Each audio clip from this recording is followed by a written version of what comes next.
तो श्रवण भक्ति में सबसे पहला नाम हमारी भारत भूमि में जिन ठाकुर का आता है, महाप्रभु श्री जगन्नाथ। श्री जगन्नाथ महाप्रभु की ये श्रवण भक्ति के ठाकुर जी,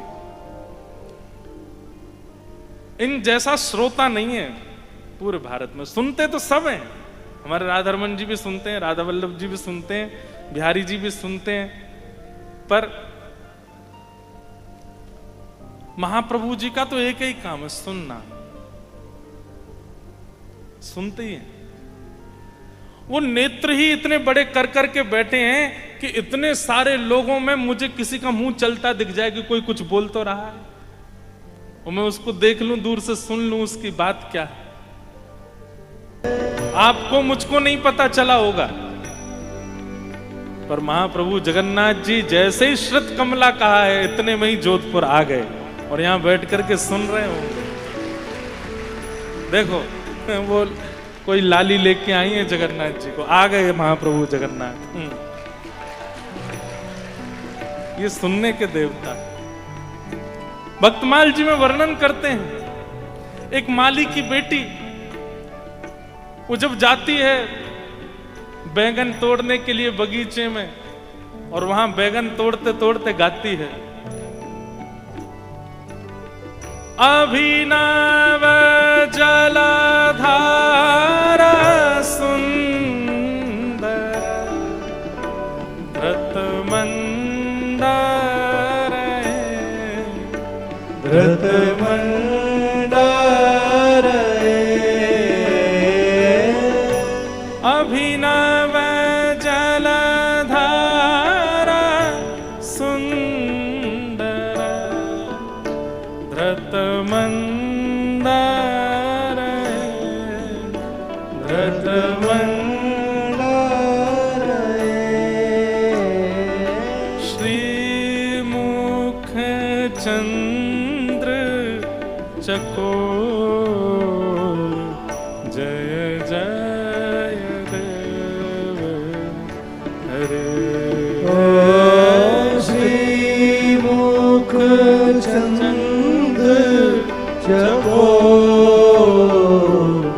जय जय देव। अरे ऐसे ठाकुर हैं महाप्रभु जगन्नाथ, साल भर तो मंदिर में बैठ के सुनते हैं, लेकिन कई ऐसे भक्त हैं जो भीतर नहीं आ पाते, तो उनके लिए निकल के बाहर आ जाते हैं और रथ में बैठ के भी सुनते हैं। यहां सुनाओ, भीतर नहीं सुना पाए तो मुझे यहां सुनाओ।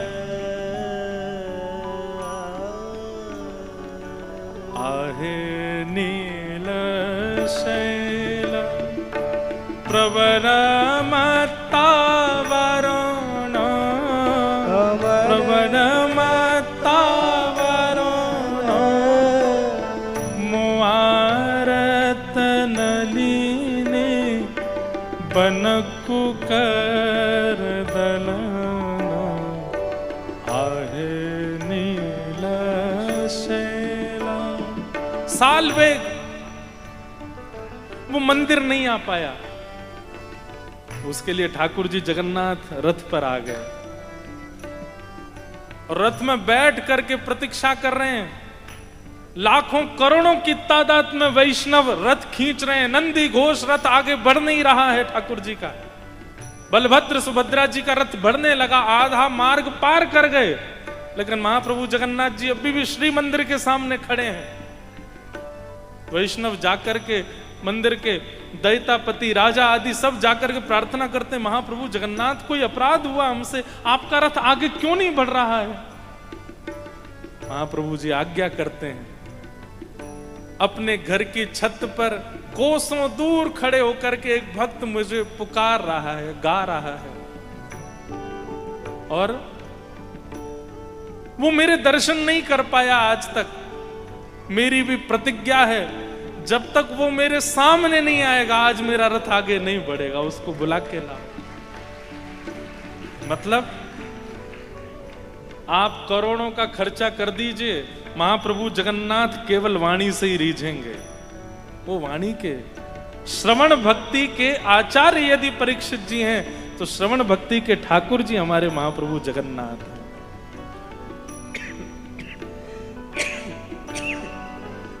हमारी बात मानिएगा। भक्तमाल जी में तो कहते हैं, जयदेव महाप्रभु की स्तुति के लिए कहा गया, ता सुनवे राधा रमण अवश्य पधारे। जयदेव महाप्रभु जिन्होंने संपूर्ण गीत गोविंद को जगन्नाथ महाप्रभु को सुनाने के लिए रचा, उसके लिए कहते हैं कि उसको सुनने ठाकुर जी अवश्य आते हैं। आप कुछ भी साधन कीजिए, कुछ भी नाम जप कीजिए, कहीं भी यज्ञ कीजिए, अनुष्ठान कीजिए, परिक्रमा कीजिए, हमारी बात एक मान लीजिएगा, अपनी संपूर्ण क्रिया के विश्राम में, प्रारंभ में किसी को भी वंदन, मध्य में किसी को भी वंदन, अपनी संपूर्ण क्रिया के विश्राम में दोनों भुजा उठा करके महाप्रभु श्री जगन्नाथ जी को वंदन कीजिए, उनको पुकारिए, तो आपकी जो भी भावना थी, जो भी आपने किया है, सब स्वीकार होगा। सुनते हैं, उनका काम ही सुनने का है। ऐसे महाप्रभु जगन्नाथ जयदेव महाप्रभु के लिए गीत गोविंद सुनते हैं, साल्विक की स्तुति सुनने के लिए अपना रथ रोक देते हैं, और कर्माबाई की खिचड़ी पाने के लिए कर्माबाई पुकारती है और महाप्रभु जगन्नाथ मंदिर छोड़ के भागते हैं। मुंह जल जाता है ठाकुर जी का, लेकिन पाने के लिए आते हैं। कर्माबाई की खिचड़ी में कोई विशिष्ट सामग्री नहीं है, लेकिन जितनी देर सामग्री ठाकुर जी पाते हैं, उतनी देर कर्मा जो भोली भाली बातें करती है ना, वो सुनने महाप्रभु जगन्नाथ जी आते हैं, उसकी वो वार्ता सुनने ठाकुर जी आते हैं। अभी नहाई भी नहीं है, अभी स्नान आदि भी नहीं किया है, ऐसी भोली सी, ऐसी सीधी सी, ऐसी मधुर, ठाकुर जी से कहती है, अगर खिचड़ी नहीं पाओगे तो ये गोल मटोल आपके गाल पिचक जाएंगे भीतर, ये गदमदरा से आपके हाथ सब पतले दुबले हो जाएंगे, और जब आप पतले दुबले हो जाओगे तो मैं पिताजी से कहूंगी कि अब ठाकुर जी पतले हो गए, दूसरे ठाकुर जी लाओ, मोटे ताजे लेके आओ। ठाकुर जी उसके भाव पर ऐसे रीझ गए कि दौड़े कर्माबाई के यहां पर। सुनते कौन है? जगन्नाथ।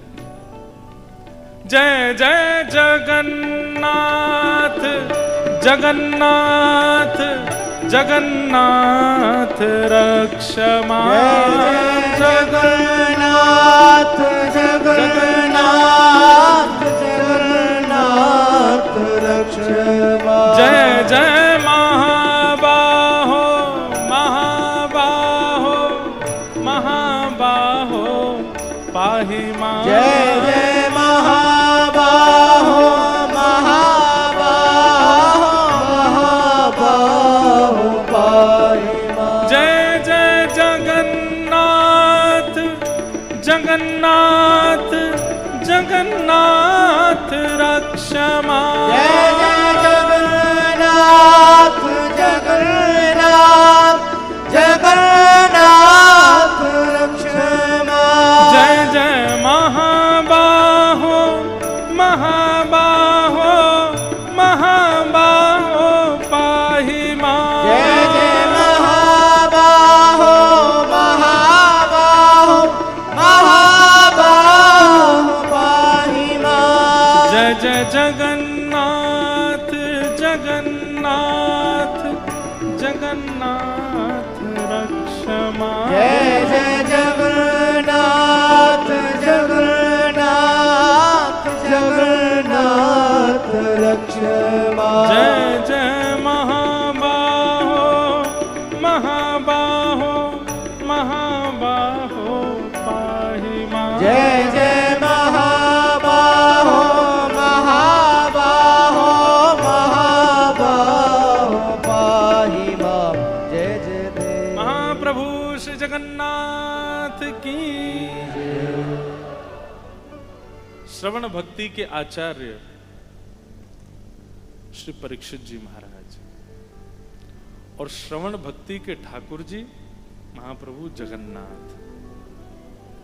इसलिए अपनी बात सुनानी हो, कोई नई रचना करी हो, कुछ लिखा हो, कोई कविता लिखी हो, कोई पद लिखा हो, कोई भाव लिखा हो, सबसे पहला किसी को नहीं सुनाना, अपने घर के ठाकुर जी कोई बात, कोई अंतर नहीं है, वही जगन्नाथ जी हैं, वही घर के ठाकुर हैं, पर फिर भी अपने कक्ष में बैठ करके और महाप्रभु जगन्नाथ जी को स्मरण करके सुनाइए सबसे पहले, क्योंकि महाप्रभु जी सुनते हैं।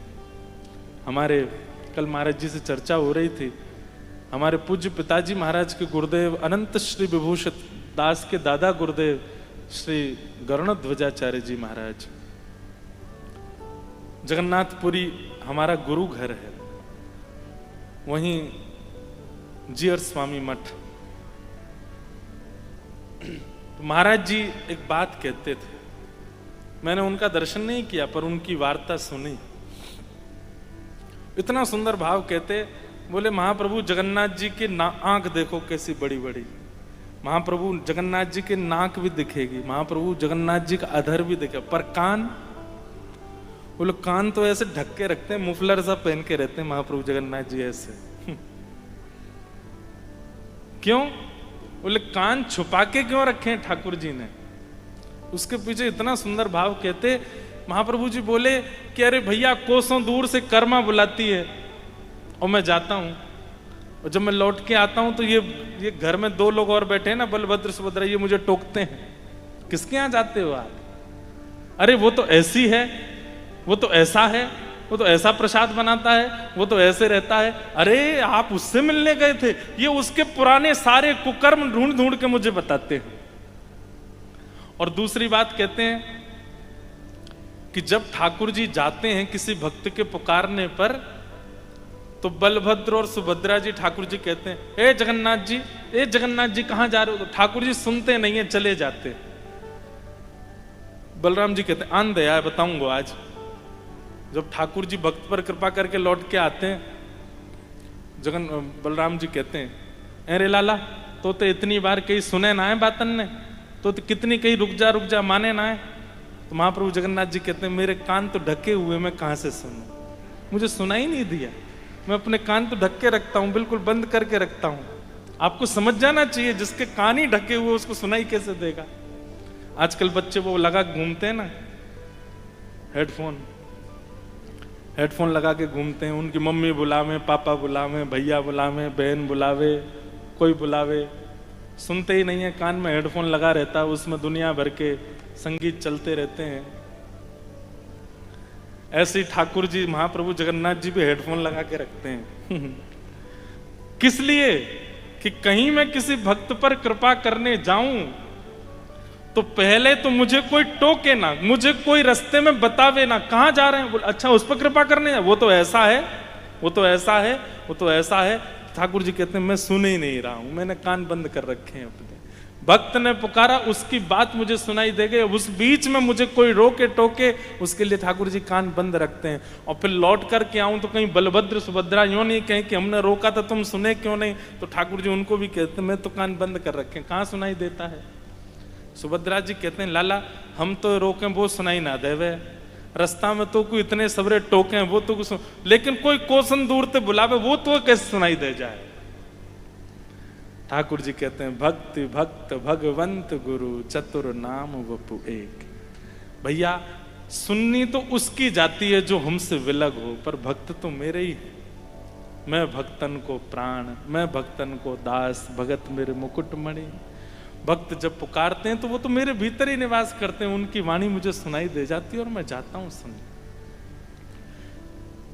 श्रवण भक्ति के कितने प्रमाण महाप्रभु जगन्नाथ जी के आपको प्राप्त होंगे।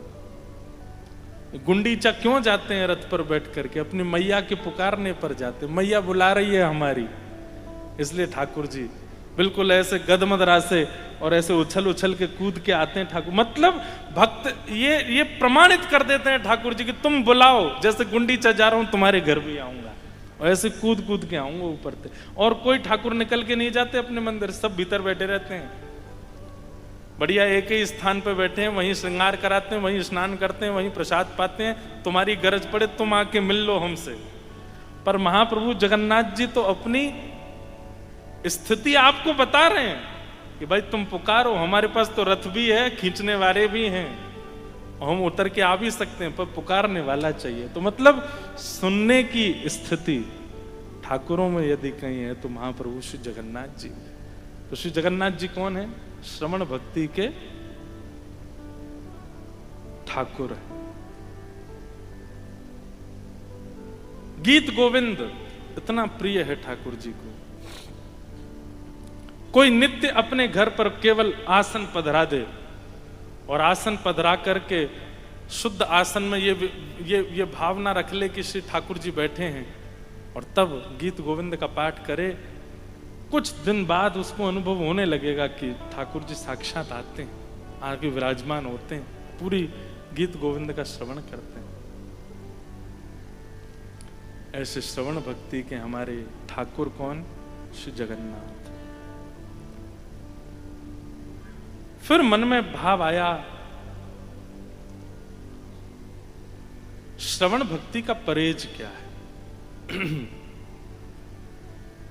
श्रवण भक्ति में किन किन बातों का ध्यान रखने की आवश्यकता है? तो कुछ नियम तो मन में आ रहे थे, पर एक बहुत सुंदर भाव आया, निरपेक्षम मुनिम शांतम। श्रवण भक्ति के परहेज सुनिए। निरपेक्षम मुनिम शांतम निर्वैरम समदर्शनम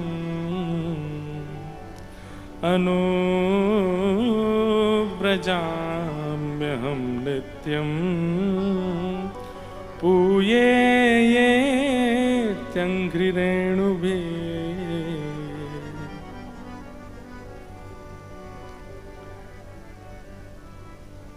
श्रवण केवल सुनने से काम नहीं चलेगा, उसके साथ में परहेज भी करना है। और इसका परहेज क्या है? अगर कोई व्यक्ति श्रवण करता है तो निरपेक्षम, उसके मन में किसी के प्रति उपेक्षा की भावना नहीं है। भाई श्रवण से सीखा जाता है ना। अगर कोई सीखता नहीं है, केवल सुनता है और जैसा था वैसा ही रहता है, तो उसने क्या श्रवण किया? कथा उसे मानिए कि आप यहां 9 बजे आए और जब 1 बजे यहां से जाएं तो 9 बजे जो आया था वो 1 बजे लौट करके नहीं गया, 1 बजे कोई और गया लौट करके। और एक बात हम आपको बहुत स्पष्ट रूप से कह दें, दुनिया में कितने भी नियम बनाने हों और कितने भी असद व्यवहारों का त्याग करना हो, उसके लिए सबसे अच्छा स्थान है कथा।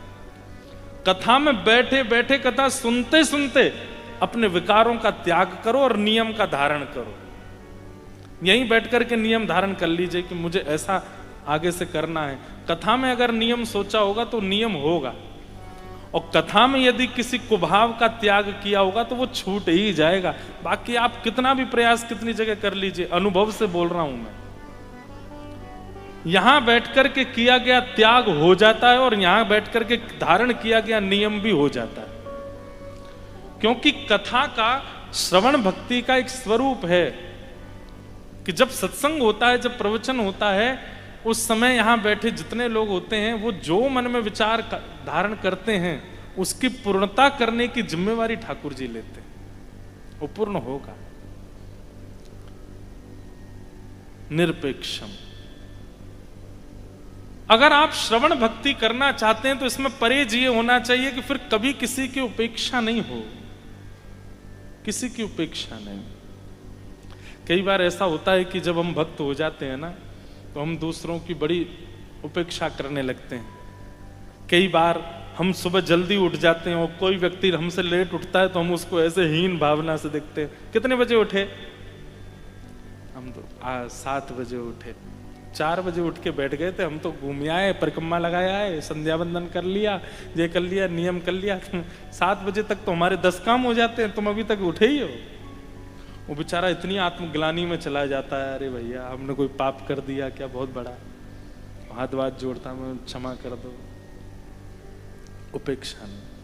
हाँ, मजाक में मित्रों से तो कुछ भी कहा जा सकता, उसमें कोई दिक्कत नहीं।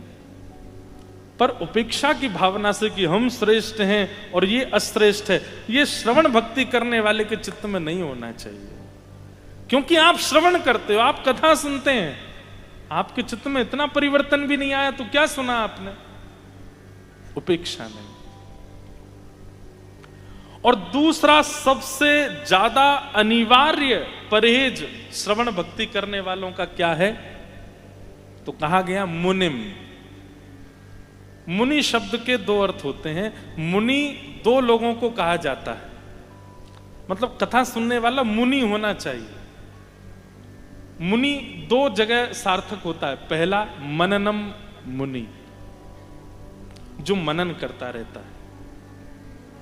1 बजे यहां कथा पूरी होगी, 2 बजे से राधा कृष्ण महाराज जी कथा सुने माऊ पहुंच गए, वहां पे भी जाके सुन रहे हैं। शाम को जैसे 6 बजे महाराज जी कथा पूरी होगी, फिर 7 बजे से यहाँ गिरधर लाल जी के मनोरथ होंगे, फिर यहाँ आ गए। आप कहोगे हाँ महाराज जी घर वाले निकाल के फेंक दें घर से हमको बाहर। सुबह कथा सुनते हो, दोपहर में कथा सुनते हो, रात में फिर जाके उत्सव करते हो, यहाँ क्यों आते हो? रामद्वारा में ही रह लो, वहां पर जाके महाराज जी से कहो यहीं धल लो हमको। कहने का अभिप्राय मनन करता रहे, उसकी बुद्धि। देखिए श्रोता का काम केवल सुनना नहीं होता। हमारे पूज्य गुरुदेव भगवान एक बात कहते हैं महाराज जी कि व्यास मंच से वक्ता को बहुत ज्यादा विषय का उद्घाटन भी नहीं करना चाहिए। कई बार ऐसा होता है कि एक विषय लिया, उसका इतने प्रमाण दे दिए, इतने उदाहरण दे दिए, इतना उद्घाटन कर दिया, अब श्रोता को बिल्कुल भी परिश्रम करना ही नहीं पड़ा, उसको सारी बात वक्ता ने बता दी। बोले एक बात का उद्घाटन कीजिए, बाकी श्रोता को करने दीजिए। बोले घर जाओ तुम भी सोचते हुए जाओ इसका और क्या रूप हो सकता है। इसको कहते हैं मनन। हम कथा सुनते हैं पर मनन नहीं करते। मनन एक प्रकार का स्वरूप कैसा है? पचाना। कथा सुनी गई लेकिन पचाई नहीं गई। और जब कोई वस्तु पचती नहीं है तो अपच होकर के वमन होता है। कथा का यदि श्रोता मनन नहीं करेगा तो उसको अपच हो जाएगी। वो कितनी भी कथाएं सुन ले, उसके मुख से कठिनाइयां, उसके मुख से परेशानियां कभी अदृश्य होंगी नहीं। वो सदा दुखी ही दिखेगा। क्यों? कथा तो सुनता, मनन नहीं करता। कई लोग होते हैं कथा में बहुत प्रसन्न रहते हैं, कथा से जाते ही वो उदास हो जाते हैं, हताश हो जाते हैं, फिर से संसार के सारे उनको दोष जो हैं वो संक्रमित कर देते हैं। क्यों? मनन नहीं है। मनन, वक्ता भी मनन करता है। पूज्य हमारे राधा कृष्ण महाराज जी, पूज्य हमारे राम प्रसाद महाराज जी, सब महाराज जी बैठे हैं, हमारे सुदामा कुटी वाले, सबका मनन चलता रहता है, चिंतन चलता रहता है। सब कुछ ना कुछ विचार करते रहते हैं। जैसे ही मंच पर आते हैं, माइक मिलता है तो अपना विचार उद्घाटित करते हैं। ये विचार ही प्रसन्न रखता है, याद रखिएगा। और विचार मनन से ही आएगा।